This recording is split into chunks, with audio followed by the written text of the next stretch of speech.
Buenos días, maestro, buenas noches, buenas tardes. Como dice y saluda a mi novio Eduardo Verástegui. Y vamos a iniciar con el tema 6, que es cómo abordar un caso crónico, desde los consejos y la experiencia del doctor Pedro Schmidt y el libro del arte de interrogar.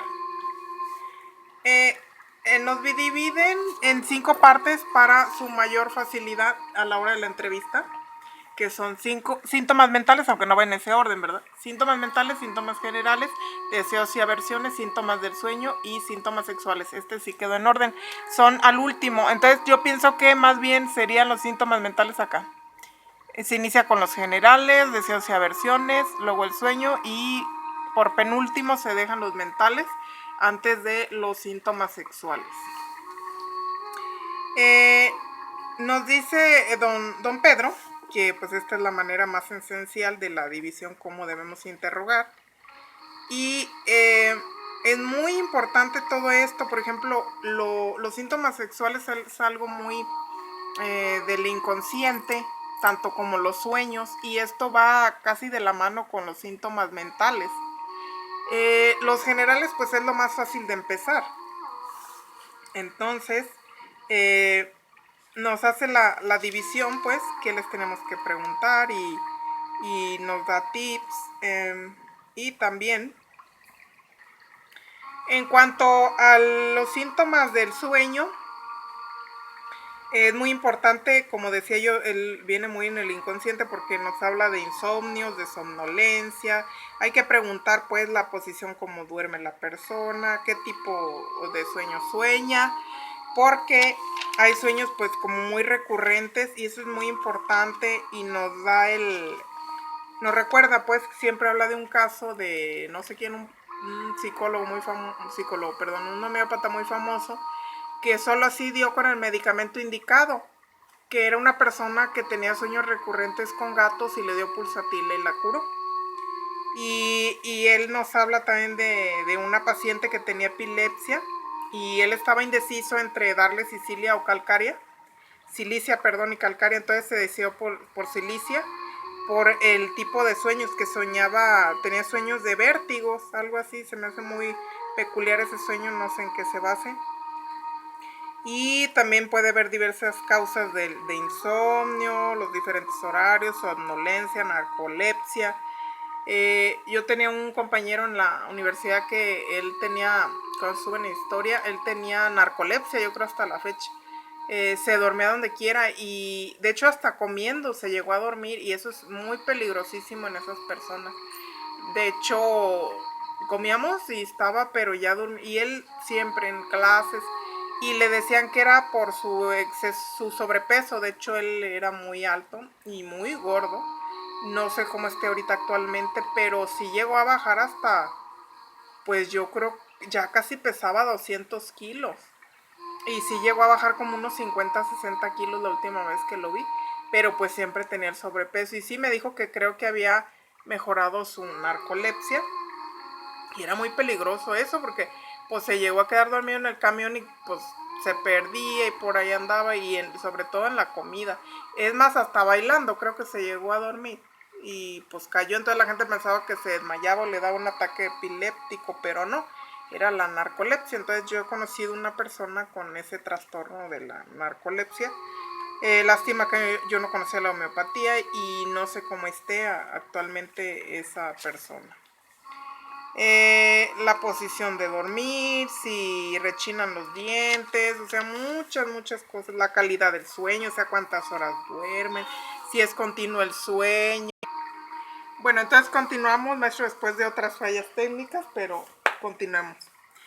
Entonces nos dice don Pedro que tienen gran valor en puntaje dentro de las rúbricas. Por ejemplo, cuando los sueños son muy repetitivos, que la persona sueña lo mismo, eso es muy importante a tomar en cuenta.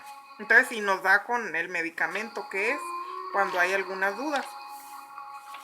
Entonces, y dentro de los síntomas generales, que es el número 2, que sería el número 1, de hecho, en preguntar el orden, dentro de los generales, ahí nos dice don Pedro que no preguntemos las malas preguntas, que son la de que digan sí o no. Porque no damos pie a que el paciente nos conteste con libertad, se pueda explayar y todo eso. Entonces, y las preguntas excelentes o respuestas excelentes serían...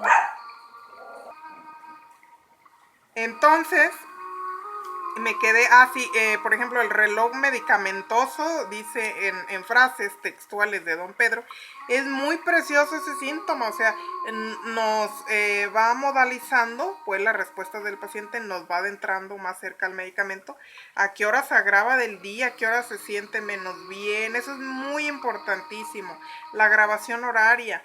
Dentro de los síntomas generales y dentro de los síntomas locales, es algo que debemos de preguntar, o sea, de cajón no se nos debe olvidar.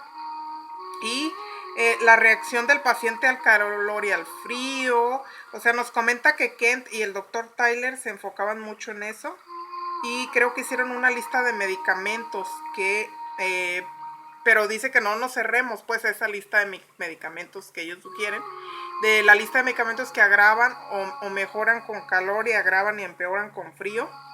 No nos clavemos en eso porque dice que podemos descartar muchos medicamentos que son muy importantísimos, nos dice.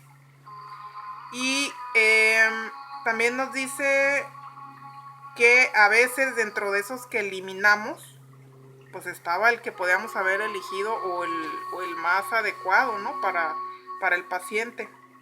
Y hay que preguntarle al paciente el agua, o sea, así con agua fría, caliente, los baños fríos, qué le agrava, qué le mejora, los movimientos, si empeora o agrava, en qué posición, el tipo de ropas, si en el cuello, en el pecho, en qué parte o en el vientre mejora o agrava, con la ropa apretada, si usa cinturón, por qué, los tiradores que antes usaban en los pantalones.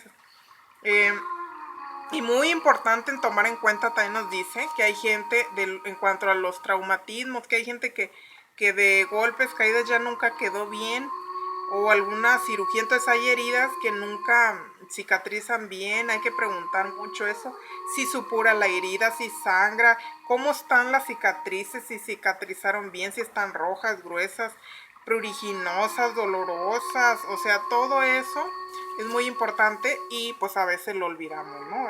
Preguntar. Entonces, también nos menciona que todo esto pues ayuda a encontrar lo más extraño, lo más peculiar de las características de la sintomatología. Y si nosotros somos capaces de hacer eso, vamos a ser los reyes, dice don Pedro en sus propias palabras, en la repertorización y como homeópatas. Y vámonos a los síntomas mentales, que en el orden de explicación, pero eso se dejan en penúltimo lugar, a la hora de la entrevista. Esto nos dice que, por ejemplo, hay cosas muy peculiares según en el estado de vida, así, por ejemplo, comenta él que los dulces son muy comunes en los niños y las mujeres que coman dulces y pues eso no es muy peculiar, dice él, pero que en un hombre sí, nos comenta y así, ¿no?